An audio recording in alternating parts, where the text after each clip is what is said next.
referencing there. And did you meet him this week? Sir Sean has always had the good taste never to refer to this.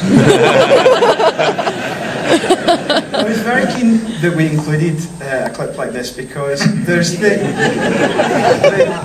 we have the big science fiction and comic book films, the blockbusters, the big budget films. We have the Shakespeare side of it, but sometimes we forget the funnier side of Patrick Stewart. And I know one of the favourite things that you ever did was that extras on television, and that there's a whole lot of animated voiceovers you've done. Obviously, American Dad, you did seasons and seasons, and do you feel that maybe in the general public, critics, everybody, we kind of forget this side of you?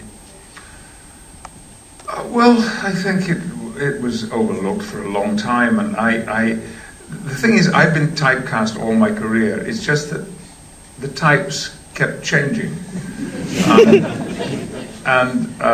You know, there was a period of my career with the Royal Shakespeare Company when I was consistently first choice low comic. So you wanted a Touchstone, or you wanted a Lawrence, or you wanted a Grumio. I was really bad at it. But then you know, I somehow all of a sudden everything turned around, and if you wanted hysterical, depressive neurotics, that was me. Henry IV, Claudius, and Leontes, you know, they went in patches, and I've never sought comedy, though I am doing now, and my next project is a play in New York which has a lot of comedy in it, and I'm looking forward to it so much. You know, Frasier called my agent and said, we got this role for Patrick in the last season of Frasier, which was to play this English opera director whom Frasier has a love affair with. Except that I suddenly understood why people got weird when they came on the bridge of the Enterprise to walk into that flat, into Frasier's flat with the chair sitting there and all of that. You know, it's quite unreal. And then I was doing my shopping in the local supermarket in Bermondsey about 3 years ago, and my phone rang, and I answered it, and a voice said, "Hi, Patrick. This is Ricky Gervais." And I said, "Oh, yeah. There's an actor called John Light, who's a good friend of mine, who does wonderful impersonations." And I assumed it was him.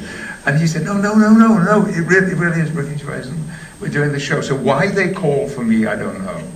Because there's nothing that would seem to encourage them to do that. But I get a huge kick out of it. And American Dad, which I think I've been doing now for 4 years, 5 years, and indeed recorded 3 episodes last week.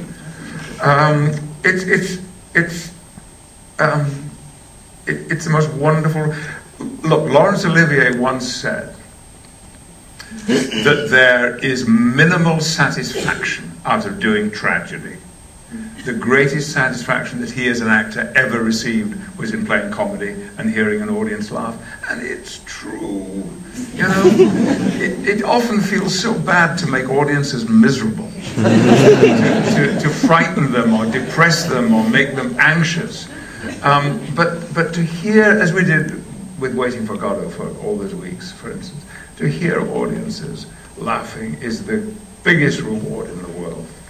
Yeah, this is just a little